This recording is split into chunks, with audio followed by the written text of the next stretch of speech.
The ACL stands for anterior cruciate ligament, and ligaments attach bone to bone. The anterior cruciate ligament is located in the knee, and it attaches our femur, which is our thigh bone, to our tibia, which is our shin bone. And its main function is to prevent translation or movement forward of the tibia relative to the thigh. So it can get injured during, for example, hyperextension.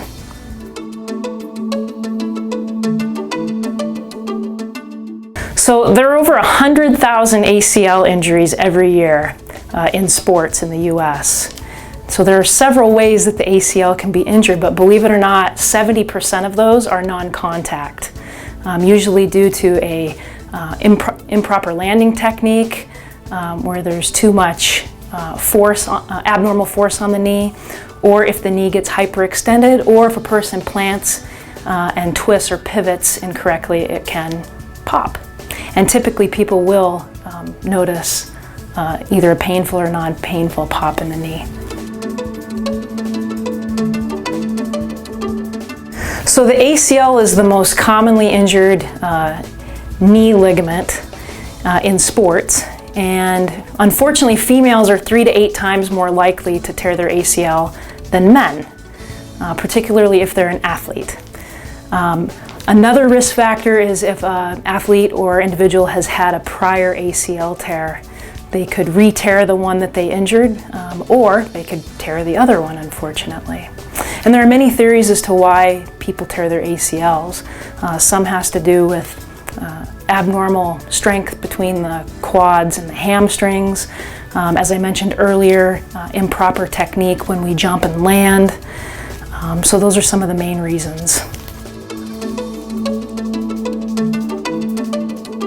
So oftentimes people know if there's something wrong with their knee, especially if they've torn their ACL, because it will often swell and it will feel unstable, particularly with lateral movement. Kids who've torn their ACL in a basketball game might try to go back in and recognize that they can't move like they used to. They might be able to run in a straight line, but they can't move side to side or pivot very well without their knee feeling unstable. There are tests that athletic trainers and physicians can do on the sideline or in the office, and those are pretty good at figuring out or giving us the information we need to confirm an ACL tear. We treat those with surgery in patients who are young and active, or those who are older but want to remain active, for example, going snow skiing, or they're very active in basketball, sports where you need to be able to pivot and cut. Otherwise, in recent years, we've taken a more conservative approach, and typically just with physical therapy, people can strengthen the muscles around their knee, retrain those muscles, and live without an ACL. So not all ACL tears can be prevented, but we can significantly decrease the risk of an ACL tear.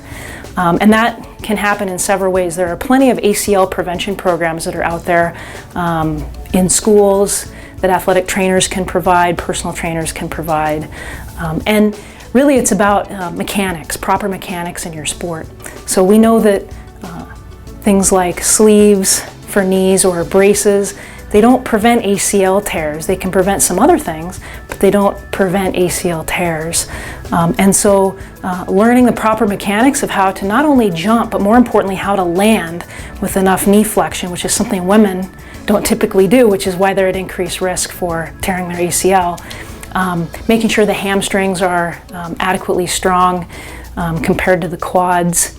And then again, stressing the importance of just muscle memory and knowing how to perform properly with proper technique in your sport.